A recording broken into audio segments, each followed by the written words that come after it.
Joining me now is Sal Guinta. He served in the U.S. Army and he received the Medal of Honor. Sal, thanks so much for joining me, and thank you so much for your service to our country. Well, thanks for having me. Thank you for your support. Let's talk a little bit about, you understand what veterans go through when they come out of the military and they're going back into civilian life. What have they told you about the challenges that they have finding employment? I think one of the challenges, one of the biggest challenges right off the bat is, in the military, folks are silent professionals. They do things because they need to get done, and if they don't do it, it won't get done. And we understand that the tasks that they need to happen. And coming out to market yourself is a strange thing, because it's kind of like beating your chest and being boastful because you want to sell yourself, and that's something that no one in the military does. We talk about we and us, not I and me. And it's difficult to sell yourself. So it's a total change of a skill set a little bit. And I've had people who are in companies who are part of the hiring process and trying to get more veterans saying they need not to be so humble to be able to market themselves and sell themselves for an entirely different skill set. Yeah, you know, a lot of veterans have great skills that cross all sorts of, that cover all sorts of jobs, but when they try to tell their experiences, they're using the wrong words, or they're not using the keywords for a civilian sector job. They can say, you know, I was hanging out with 3 guys and we kicked in doors and we fought bad guys. Well, what does that mean? Well, that's a management. You managed, you had X amount of dollars you were responsible for, you took responsibility, you're in a leadership role. I mean, there's different keywords that I think a lot of folks are missing because it's, I fought bad guys. So how would you talk to companies when they are their HR managers or their CEOs and they're talking about hiring more veterans into their company? What would you tell them to look for, or how would you tell them even to structure a program to attract more vets? I think what's going on, this is a great start to it, to bring the companies to where the hirees are, so we can put them together. But also the fact, like a mentorship program, they're going to write on there, maybe one of their things. I would write, I spent 8 years in the Army, or something to the tune of that. But then that should also, maybe inside the company, go to a veteran that already works in the company and says, hey, let me read this through and let me figure out what this says. And they can mentor. I mean, it's one team, one fight, and you don't just serve when you're in uniform. You continue serving. We're all very proud of this country, and I think that's key, because one, that builds a relationship inside the company. It gives them an opportunity to fine-tune their skills, and it gives them someone who's been there before. And I mean, all those things are very positive. Are you finding that more companies are, I guess, gearing their hiring practices towards looking at veterans and making this push maybe in the last 5 years or so? I definitely think so. I spent a lot of my time outside of the United States, so I'm not too sure what happened 2011 and between 2011 and 2003, and I really wasn't looking for another job. But absolutely, this is the tip of the iceberg. With the drawing down of forces and the reduction of force in our military today, we're going to see a whole lot more veterans come out at a lot quicker rate than they have the last 13 years, just with the change of war. And when that happens, they're going to need jobs. Everyone's looking for jobs. We still have an unemployment rate in every single state. Not everyone has a job.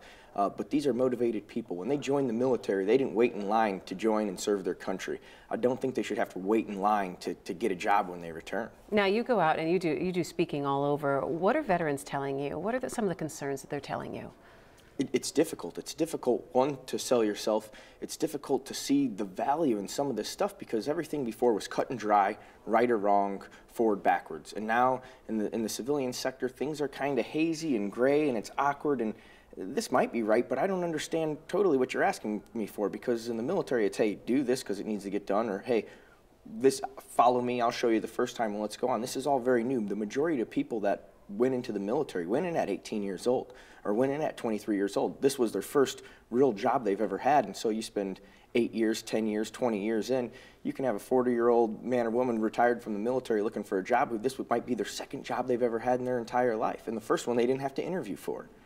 So tell me a little bit about what your personal experiences have been in transitioning. My transition has been pretty interesting. I'm still working on it. It's been 2.5 years now. But my last 6 months in the military, I went out and I don't tell the Sal Guinta story. That's played out. I talk about our story. And in doing that, I found value in it. I've never done anything in the military alone, and this medal is not mine alone. It's all those that I've served with, all those that served before. And so to grow from all this, I'm trying to figure out where I want to go, and I found out that maybe this is my best positive impact I can make by sticking with what I have. So I travel around and I talk about us to remind the American people this country did not form itself. Its people formed it. Its military formed it, and for the last 13 years they've been fighting for you. And remember them when they come home, because we're about to see a lot more come home. Do people respond to that? And do you find, are you still amazed at the amount of people that maybe don't appreciate that our military is active and has been in active situations for the last 13 years? I think folks appreciate it, but they can't comprehend. I think if American people truly comprehended what they ask our 18 to 23-year-olds to do in combat, we wouldn't fight a war. War is ugly and war is disgusting, and we are so fortunate as Americans that only 1% of this country understands that, because only 1% of this country serves in combat or serves in the military. And so it's not that they don't appreciate it, they just don't grasp it, and I hope they never do. I hope my wife doesn't ever understand war. My daughter never understands war. That would make me proud, but they can respect it, and I think that's what we need to remember. We should respect them. We are a country that has separated the war from the warrior. It's very different than where it was in the 60s and 70s in the United States. And we're growing as a country, but we should always be growing, and we have tons of room, tons of space left to continue growing. So I think by putting the word out there and putting faces to the veterans, not just a person or an idea or a blank face, but hey, I'm average, so check it out. There's people out there that are a whole lot better than me looking for a job today. If you think I'm a decent guy, check it out. There's tons of them coming your way. Well, and the big point is that there's opportunity, and that there are finally companies that are realizing that that's just not just good business for them, it's good for the whole. Things that are happening here in Michigan. Is Michigan leading the way in the country in terms of trying to gather support to hire more veterans, to keep them here and get them in good jobs? After what I saw today, absolutely yes. With the bills being signed in for the purpose of helping veterans, absolutely yes. There's 49 other states in this country, and I don't think any of them did sign 2 bills in to help their veterans today. Michigan did that. I'm an Iowa guy. I live in Colorado now, and I'm very proud of Michigan, and I really want to put that challenge to the other 49 states out there, because Michigan just got the ball rolling.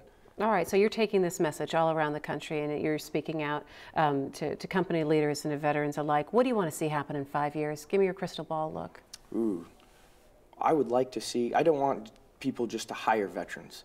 I want them to hire the right veteran. Not all my buddies are going to be rocket scientists. I'm not going to be a rocket scientist. Some of my buddies are going to be great roofers, and they're going to be great craftsmen, and they're going to be, some might be rocket scientists, but we need to make sure we find the quality in the person and then hire them for who they are. And if we do that, we're going to not just bring jobs to the veterans, but we're going to bring leaders to the jobs. The military has produced leaders. They don't produce managers. They produce people that say, hey, let me take the lead, let me take the responsibility. I feel confident in doing that. The military gave me that at 21. In the civilian sector, you usually don't get a whole lot of responsibility right away. The military has no problem giving that to you, and it's enough to prove yourself or disprove yourself, I guess. And that's an awesome opportunity to be able to prove yourself. Sal Guinta, thank you so much for your time and for your service. We appreciate it. Thank you.